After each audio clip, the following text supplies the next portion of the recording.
Hi, everybody, and welcome to the Manifestation Method podcast or video chat. My name is Hayley, and I'm very excited to introduce our guest today because every time I talk to her, we have such great conversations. We sort of feed off each other and it just sort of spirals, and I love it. So I'm going to let her introduce herself because, I could read you her bio, but then you'll just forget it and it'll just go out of your head. So I want her to tell you what she does in her own words. But for me, I wanted to talk to her because she has a great phrase that I love, which is normalize, not pathologize life. Okay. So for me, I was like, yes, things happen in life and life has ups and downs and we can work through them. And when she mentioned that, I was just like, okay, this is it. This is great for me. And if you've been following me for a while on social media, you'll know that she interviewed me on her podcast, the 4Q podcast. So welcome, Sheena. If you want to just introduce yourself, that would be amazing. Oh, amazing, Hayley. What an intro already. I'm like, blushing over here.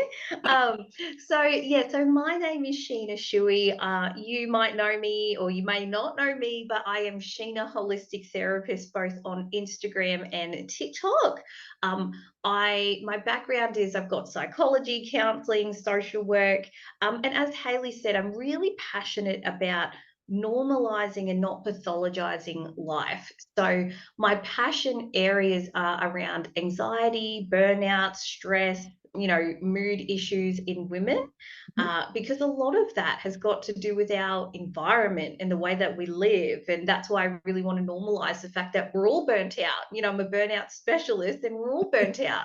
But why? Why is that? So, life by design, that's all a big part of our practice. Yeah. I also work with health professionals too. So I'm a business coach as well. So I help both the Varsana Collective clients, which is my business's clients, as well as therapist VA, which is really helping health professionals take what they know in their industries, leave the 9 to 5, that corporate world, and go do a business that they love, not chasing, the money and all of that, but go do something that's going to pay them well Yeah. and light them up.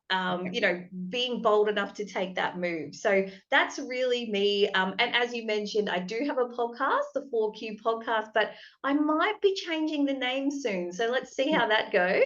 So that's me. Awesome. And I love that you are giving people practical tools because a lot of people come to me and they're like, I want more or I want change and I just don't know what to do it. And so when you mentioned that, you're working with the health professionals who want something different, that's so great because sometimes we need those tools to get started. We need to go, I just want change or I'm burnt out and I just don't know what to do. So I guess, do you want to start with giving us a little bit about your story and how you got to where you want to be? Where you are now, because you're sort of living the life that you've created and you've wanted that. So do you want to Yeah. how that started? Yeah, absolutely. So if we go back now, I'm just trying to think what year. I think it was 2017. I was in a job where it felt like it was the best job I could have at the time. It had, a great team, great, like it just felt like a great space. Yeah. And then but it still wasn't enough for me. And, I had to look inward and going, do I always want more? What's this about? But look, I was just playing around with it. So at the time, I didn't have kids, I was freshly married, all of that stuff. And I just thought, okay, look, I'm really interested in psychology. I'm really interested in travel. What is something that combines both of them?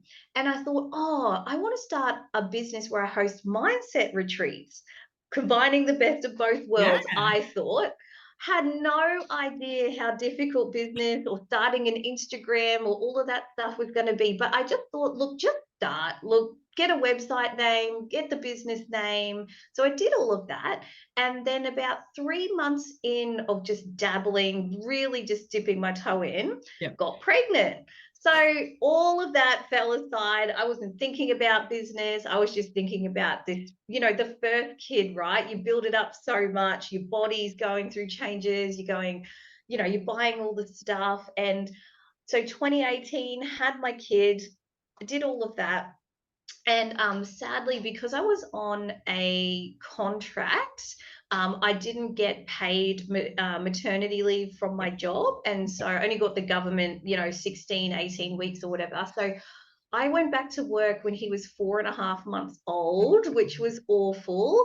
And I felt that, it wasn't full time. It was only 2 days a week, but I really felt, wow, why did this happen? A little bit. I'm really deflated. And anyway, I was sort of still planning the getaway plan, did another master's. That's a whole other story. And then Well, yeah, studying my master's and really kind of going, I need to do my own thing. I want to do my own thing. Let me get through this and we'll do that. And during that time, I had lots of instances where the push to go on my own was so strong. Like my workplace, inadvertently saying things about my reliability, given that I have a baby. Right? It's not so much saying, oh, look, you never, like, they don't ever say it directly. They know how to say it in an HR friendly kind of a way, right? Of like your reliability, or where are your priorities right now, blah blah blah. So there was that. And then there was also this sort of lack of support around my masters as well. They were sort of saying, we want you to progress and we'd love to see you grow. Oh, but we can't let you have time off for that, or we can't do this, or questioning my loyalty, which questioning my loyalty made me less loyal. Yeah. Yep. 100%. And there just were so many things that were calling. And also, admittedly, I knew clinicians, how do I say this? I want to say this diplomatically, but I don't think there is a way. But I knew clinicians who weren't perhaps that great, the quality of clinicians out there, it's a spectrum. And yet they were killing it in their own business, even though, on my own, I know, like, hey, like I could do that. I could do, and so even that stuff kind of set a fire in me. So yeah, started 2020, went all in, and then here we are. Awesome. I love So it. I love that often change comes from sort of a pain point. We sort of go, I don't want to be here anymore. I'm so uncomfortable in this position that the new is better than the old as such. I'd rather the discomfort of the new than the discomfort of the old. Absolutely. And I think, to be honest, I've always been into personal development. I always saw myself as being my own boss. I think it's more just, admittedly, I didn't have many people in my world who would ever encourage that or know how to give me advice around that either. Because again, even now, even now, my parents will still go, not both parents, admittedly, just one will still go, oh, look, should you apply for a job? Like they don't understand how an online business can work, or how you can make money, or how you can, he sees me pottering around. Yes. And I think he kind of doesn't go, how are you paying all your bills, but you're just not working? Like, I think it's so hard when you're so ingrained in your psyche that high income earners never see their families. Like there's almost like a discourse of, if you work in Wall Street, or if you do this, or if you do that, the price of the good wage is you have to leave before your family, you have to get home really late. And so it's such a mindset shift, both for my friends, my family, even for me, to go, I actually can work less and earn so much more, but you have to see people doing it. So until I saw that, it was hard to comprehend. And then when I met one of my first business mentors, Tracy Harris, the Mums with Hustle. Yep. She changed the game for me, because at the time, she had 2 kids. I only had one, but she's in the stage of life that I'm at now, where she had, I think at the time it must have been a 6-year-old and a 3-year-old or a 2-year-old. And she was only working 20 hours a week. She was very strict with her boundaries. She was in an industry that she wasn't originally from. So she was teaching business, but she's actually a teacher.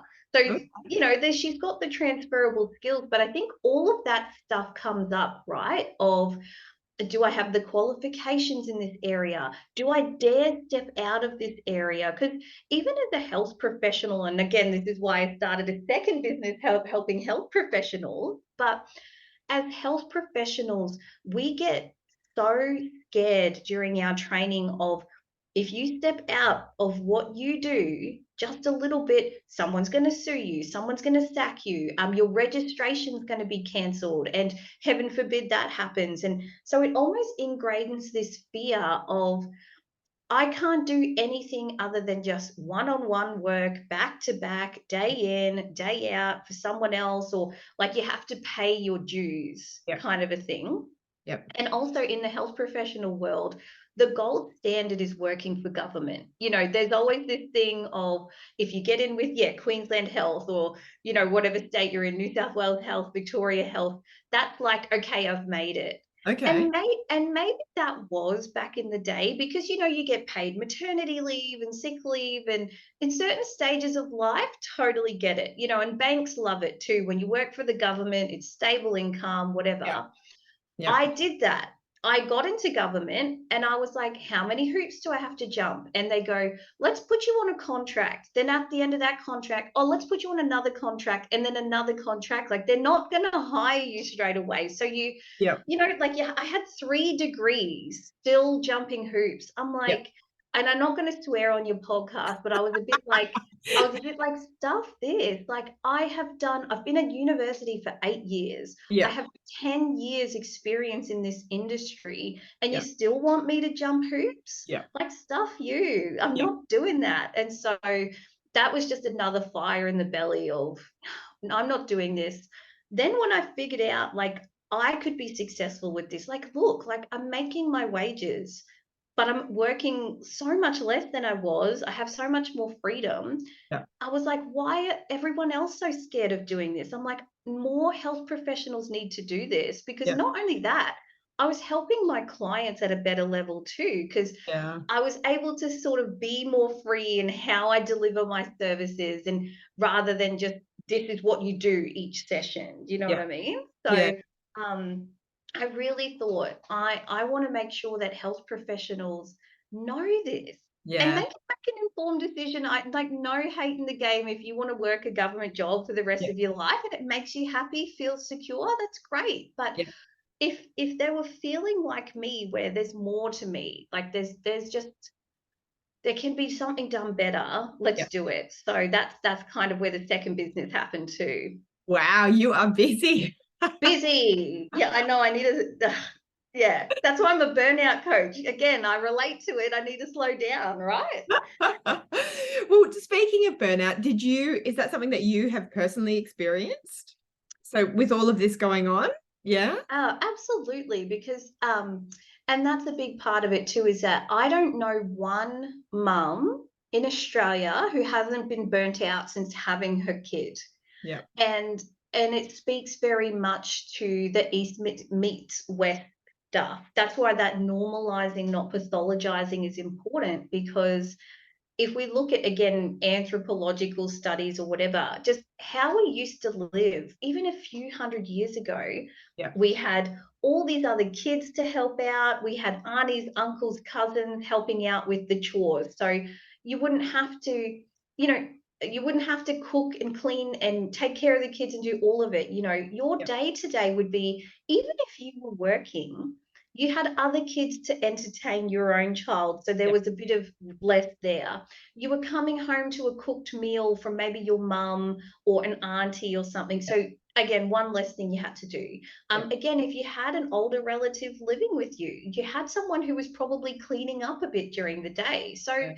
even if you were just working, Yeah. you didn't have all this stuff. But nowadays, as mums, we're expected to take care of the kids, cook, clean, work, and somehow work out in that time, somehow have the beautiful skin in that time, have the freshest diet, drink 10 liters of water, do Yeah. your morning 10-step morning routine, meditate, journal. Like, of course we're going to be burnt out. And Yeah. so um, I think what's really important, though, that I try to live by best I can, and I teach my clients, is how can we replicate that old lifestyle? Because we can't go back to it. And the Yeah. thought of ever living with my in-laws or like my own parents, hell no.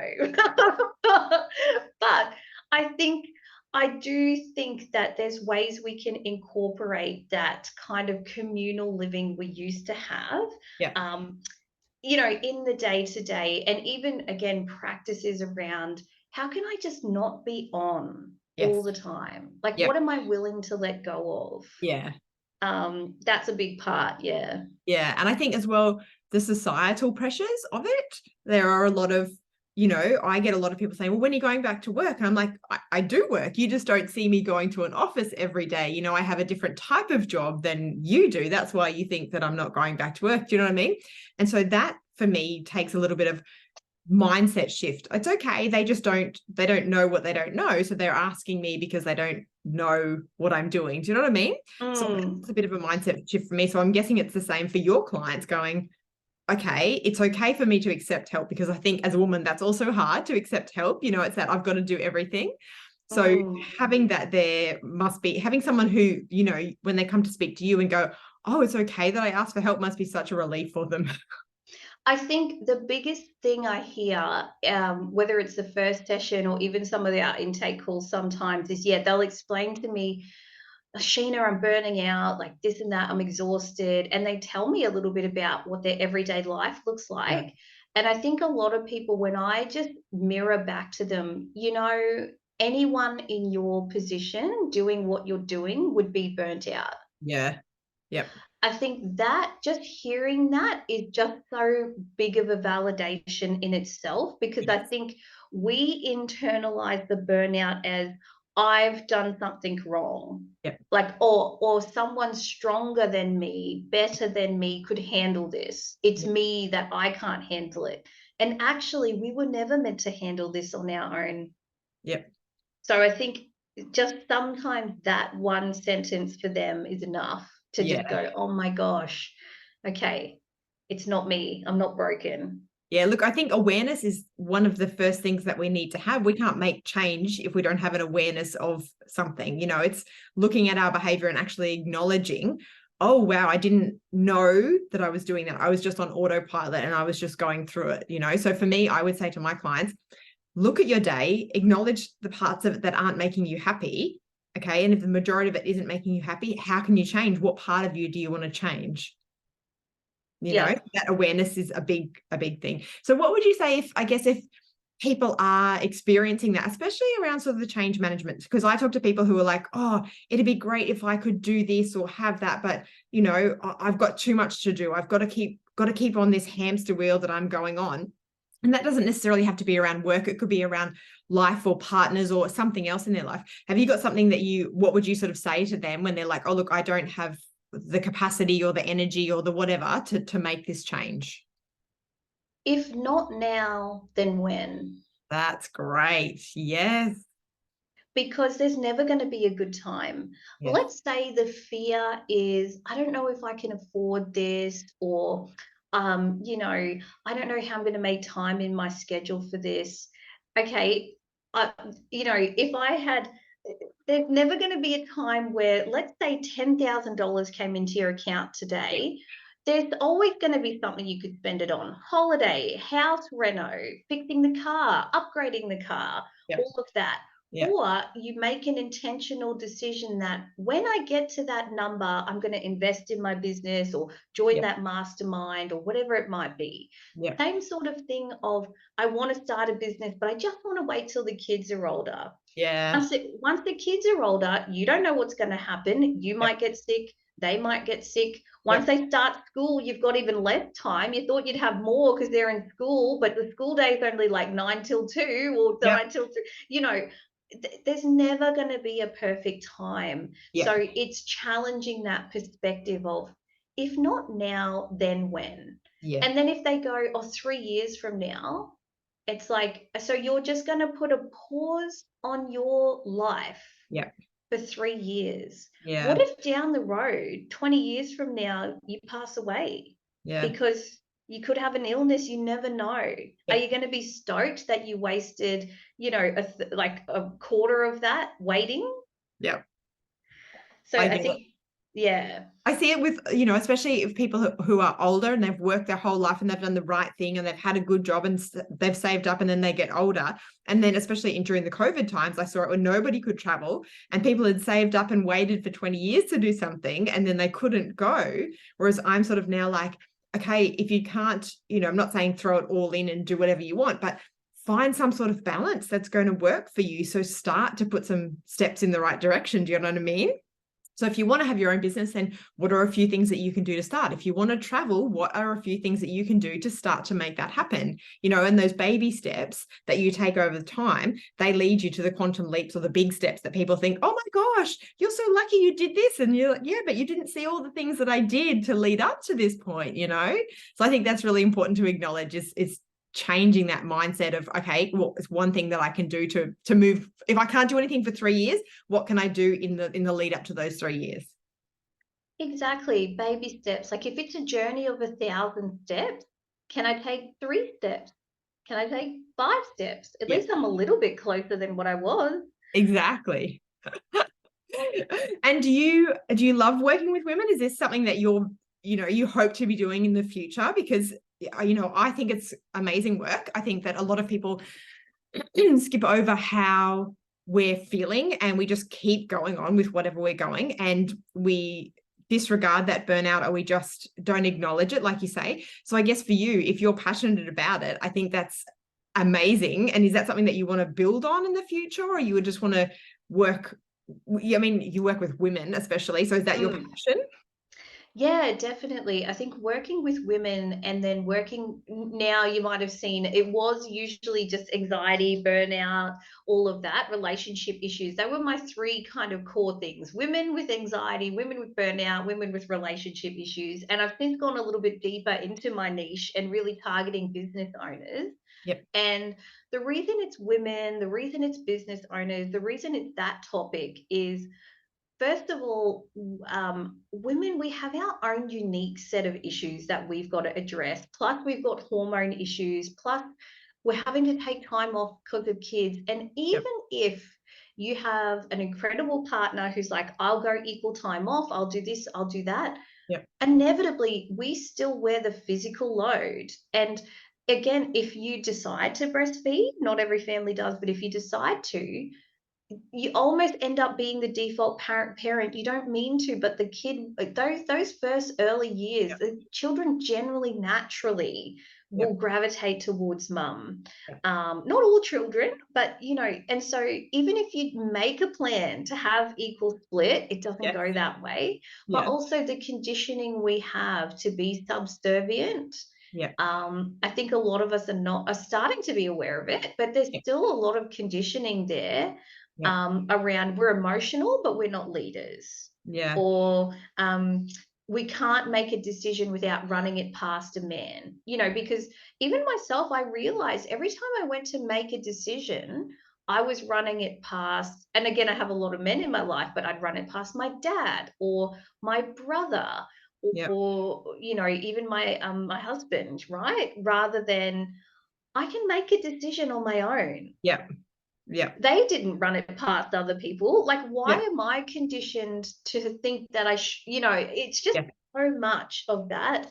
Yeah. Um, and I think the reason business owners too is, whether people are listening to your podcast, whether they haven't started yet or they have, Yeah. we're a different breed.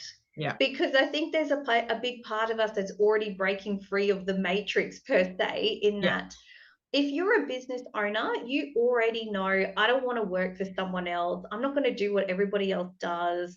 I'm probably into personal development to some degree. Yeah. You know, unless you inherited a business, but I find people who've started their own businesses or starting a side hustle on the side, there's a big part of you that's a little bit of a rebel of, I can do this better, or Yeah. I can do this different, or Yeah. I don't want to work for anyone else. Yeah. Definitely. And it's tapping into that. It's really like, okay, this is powerful enough. Me not wanting to do it is powerful enough for me to start something else.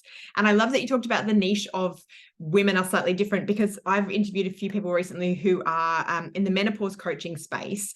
And something I never thought about, when they're saying, well, when you go to the gym, you need to be doing different exercises than women in their 20s and 30s, because when you're in your 40s and 50s, you've got different hormones running through your body, you've got different needs for your bones. And I was like, oh, do trainers know this? Like, do other people, there's no, as far as I was aware, there was no personal trainers who specialize in 40 plus women.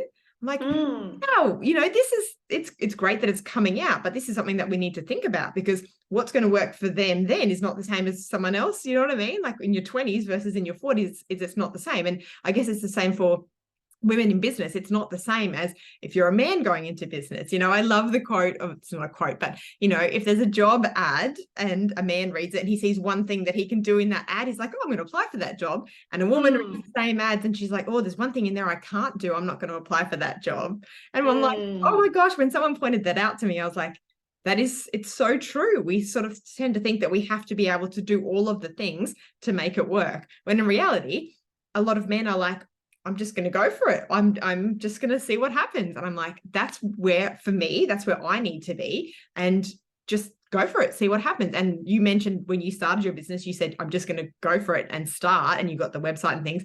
And it's getting to that headspace of just going to give it a go. I'm just going to do it. Yeah, exactly. And a lot of the time it's because, again, the conditioning of women to be perfectionists. So the 90s were a wild time. The 90s and the 2000s, what is it? Is it like cocaine chic? The Oh Kate yeah, look, that look, yeah, that very sunken yes, in hollow look. And cheekbones, yeah, and I don't know if you've seen that video recently going around of all the conditioning that we all had at that time, weighing Victoria Beckham on a talk show after she had a baby, like literally pulling out a scale and seeing, have you returned to your weight? What do you weigh now? yeah, You know, Oprah asking the Olsen twins how much they weigh, right? yeah, So I think we got all this conditioning of, if you are not looking a certain way, talking a certain way, behaving a certain way, you're nothing. That status of the way that you look, all of that really played into it. And that's what stops people. I find in a lot of high achievers, and when it comes to procrastination, procrastination gets a bad name because people associate it with being lazy, when it's actually that exactly what you're saying of, I don't like the feeling of not being perfect and good at something, so I'm not even going to start.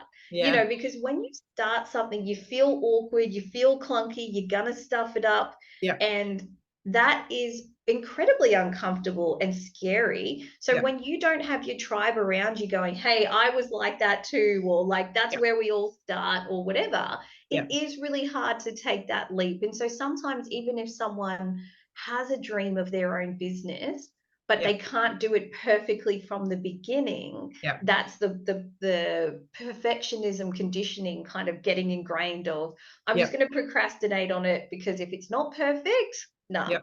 Yeah. I love that if you surround yourself by people who are supporting you, at least, or if you can't physically be surrounded, like normalizing it by watching other people do it, you're like, okay, if they can do it, I can do it, because I understand how much of an impact that can have when people do support you and they do go, your first podcast is probably going to suck, and your first whatever is probably going to suck, but you're going to learn. And the faster you learn, the quicker you're going to be able to succeed. Yeah, absolutely. Yeah, I think that's great. Is there anything else that you wanted to have a little bit of a chat about in terms of what you do? Because I love that the you're into holistic psychology. Do you Mm. just touch on what the difference is between holistic psychology and, let's say, normal psychology? Because I'm not an Mhm. expert at all in any of it. So I just wanted to sort of touch on that. There really isn't a clear definition. And I know a lot of people know the holistic psychologist. She's like, Yeah, a really big name on Instagram and in the world, but she's not the first person to do holistic kind of psychology. And so that the actual definition is broad because there's no clear meaning. It's just what people make of it. But what I would say for me that's different is that not every psychologist, and certainly not every doctor either, is going to ask you what your sleep is like, what your eating's like, what's your hydration like, are Okay. you getting enough vitamin D? Yeah. When was the last time you got your blood tested to see that your vitamins, your iron levels are all okay? Yeah. That's one definition of holistic for me, Okay. because for me, if I can just improve your sleep, you're already going to feel better. Yeah. And Yeah. that doesn't that you know that is much easier to tweak than let's talk about your childhood trauma and how it's affecting you now. By the way, that might take years or a lifetime to heal. Yeah. Versus, why don't we try this sleep exercise for the next month and see what happens, right? Yeah. So, working out, if I can get your core basics right, Yeah. all of your anxiety, your burnout, and everything is going to be significantly less, which makes it easier for us to work at, as Yes. opposed to working at it when it's a really high level. So that's one definition of holistic for me. Yep. The other definition is, because I have my social work hat on too. So I've got psychology and social work. A lot of people don't know what social work is, but the key difference is that we look at systems in society. So we look at, how do corporations affect our mental health? How does capitalism affect our mental health? How does Wow. the system that you're in affect your mental health? So your family is a system, your Yep. community is a system, government policy is a system.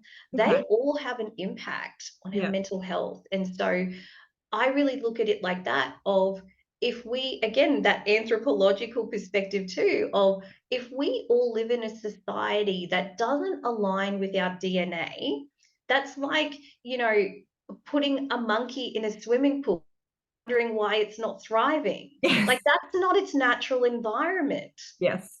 Yep. So we could, a psychological perspective sometimes would go, let's test that monkey, let's see what's going on, all of that, as opposed to going the social work environmental perspective of, Yeah. you put him in a pool, put him Yep. in a tree with some bananas and he'll be happy. Exactly. But sometimes that's why I say normalizing, not pathologizing, because Yep. if you see someone in a toxic environment, which we all live in, we all live in a very fast-paced, perfectionist, can't be fat, can't have a mental health issue, can't have drug and alcohol issues, have to be the perfect mum, perfect wife, perfect this. Yep. It's normal. It's actually normal to feel anxious and burnt out in that environment. If you're not, that's actually more abnormal. Yeah. Okay. Yeah, I didn't think about it that way, but you're right. If you can manage to juggle all of those things, then that is abnormal. It's not something that I would see on a regular basis at all. And not feel it. And it's kind of like, why are you blocking that? And for some people who identify as, I'm not, I'm doing okay, I'm managing everything, these are the same people who end up with, autoimmune diseases later, Yeah. skin issues, chronic, lung issues, organ issues, because there's a famous psychiatrist, Gabor Mate. I don't know if you know him. He's No. he's very much into trauma and holistic kind of presentations, but he talks about, there's research that people who can't express their anger properly, they repress their anger, they push it down, Yep. are highly linked to autoimmune diseases. Okay. Yeah. It's like, I'm not letting it out, so my body's going to deal with the Okay. pain. Yeah. Yeah. Well, it's like that saying, the body keeps score. If you aren't dealing with the emotions or whatever is going on, your body's going to hold on to it somehow. Exactly. And the book itself, The Body Keeps Score, is exactly all about that. So again, we know that a lot of sexual abuse survivors struggle with weight and addiction, Yep. right? And Yep. again, is it that unconscious part, but there's also, there's all these emotions around your physical ailments, Yep. basically. So Yep. a lot of the time when people start healing psychologically, Yep. a lot of their physical symptoms release, or when they start healing physically, all the psychological That's a stuff good. they haven't Yeah. been dealing with comes out of, Yep. I never talked about this thing that happened to me when I was 5, Yep. or whatever it might be. So Yeah. Yep. And even if it's not so, let's say, big as that, as having a childhood trauma or whatever, if we're taking that on a daily basis, that's going to be affecting your, let's say, baseline foundation, So I talk a little bit about the fight or flight. If we're constantly in that fight or flight, I don't believe that we can make the best decisions for ourselves and what we want when we're in that state. So if we can't regulate ourselves down to some sort of baseline, okay, homeostasis, I'm doing okay and I'm happy, then you're never going to make the best decisions for you because you're making them from a place of fear or whatever, So for me, that's a big one, is get yourself out of that place to sort of normalize things a little bit more. But also you need to know that as well about yourself. Again, talking about awareness, is that some of the women I work with have been anxious their whole lives. Wow. So being a high achiever, being anxious, always on the go, never really stopping to reflect on them, on their emotions. Fight or flight for them is baseline. Yes. Oh So my if gosh. so Yeah. if you say to them, "Oh, let's get you to baseline," their baseline is still working at 110%, maybe from 150%. Yeah. And it's like, actually, I want you to spend the day watching Netflix. Yeah. That is like the worst thing I could possibly ask them to do. Yeah. And so I'm trying to teach them how to rest, Yeah. because their baseline might be up here. And I'm like, actually, that's still damaging. Yeah. I want to reset your baseline down Yeah. here. Wow. And so they have to now realize, oh, because often I'll do an exercise at the beginning where I go, so how often, like if we're looking at these behaviors and we know that they're fight, flight, or freeze or fawn, we call them too. How often do you think you're spending time in this state? And they'll go, Sheena, 100%. Like, I don't wake up not thinking about something to do or running around or doing this, and it's going, okay. And then like I never live in my calm, Wow. grounded zone, even if it's 5% of the time. So it's going, Yeah. okay, well, we need to widen that. How Yeah. can we get you to feel that calm, grounded, Yeah. clear, that social space more often? And I wonder if as well, even you saying that stimulates their fight or flight, because they're like, I don't know how to live in any other state than this. Do you know what I mean? So that's, I guess, why it's important to work with people like you to do that, because otherwise they're like, I don't know how to manage if I'm not in this state. And more often than not, it comes back to conditioning that I am not worthy unless I'm doing. Yeah, rather than being. Yeah. And again, because in our childhoods, a lot of us only got praise when we did really well on a report card. Yep. Again, as girls, a lot of the time when we started to become teenagers, people would comment, wow, she's so skinny and beautiful, or look at the legs on her, or, Yep. and so we get conditioned, okay, people love me and give me praise when I look Do this. good, or Yeah. people love me and do praise me when I do well in school or get a degree. And don't get Yep. me wrong, like it's important to praise children for achievement, but we never really got just our parents sitting on the couch with us going, hey, did you know you're awesome just as you are? I Yeah. love you. Yep. Yep. A lot of us didn't get that. A lot of us only got it when we did something. Yeah. And that was because our parents' generation were told, if you praise a child too much, you're going to raise a narcissist. Yeah. What we now know is that narcissists are actually come from having no praise. They were Yeah. very insecure. That's why they're a narcissist. They're trying to get security because they were never really told you're good enough. Yeah. So it's funny how one style of parenting to avoid narcissism probably Yep. actually created it. Yeah. Wow. Oh, so interesting. I could talk about this all day. So you're saying at the start of the podcast that we just go on tangents, and I love it. I love it. Yeah. Well, thank you so much for your time. I really appreciate it. I know you're very busy, and I love our conversation. So I'm glad that we were able to have it on the podcast so people can listen to us anyway. But if they want to find you, do you want to just mention where you are? I'll put it all in the show notes below, but do you want to just mention it anyway, how they Yeah, can of course. So if you want to find me, you can find me on Instagram. That's kind of my main hangout. So it's at sheena.holistic.therapist. That's where you can find me. I'm over on TikTok as well. So same thing again, at Sheena dot, but this time holistic therapist is all one word. It won't let me put a second dot in for some reason. So who knows? Isn't it frustrating? Yep. Yeah, and then if you're a health professional who wants to go in on business, Same thing again, it's at therapist VA. Because we do have virtual assistant services, but we do virtual assistants as well as business coaching. So websites and business coaching and a whole bunch of things over there. Yeah. And look, I've had a little bit of a look at that side of things, and I think it's great because it's a great model. If you do want to change into doing something on your own, you've got the tools there to just sort of make that first step rather than sort of doing it on your own and like, where do I start? I thought that was really cool. That you can help people make Yeah, their and website and everything from there. it's a different way of doing things because I'm not telling people to do NDIS or Medicare, the typical things. I'm like, do what lights you up. Yay, that's my motto. Do what lights you up. Think today. So perfect. But thank you so much for having me on the podcast. It's always a fun chat with you. You're such a great interviewer. And I know that your listeners will be able to hear that too. Awesome. Thank you so much. All right, well, I'll let you go, and everyone else will see you next time on the the Manifestation Method podcast. Oh my goodness. Have a good day, everyone.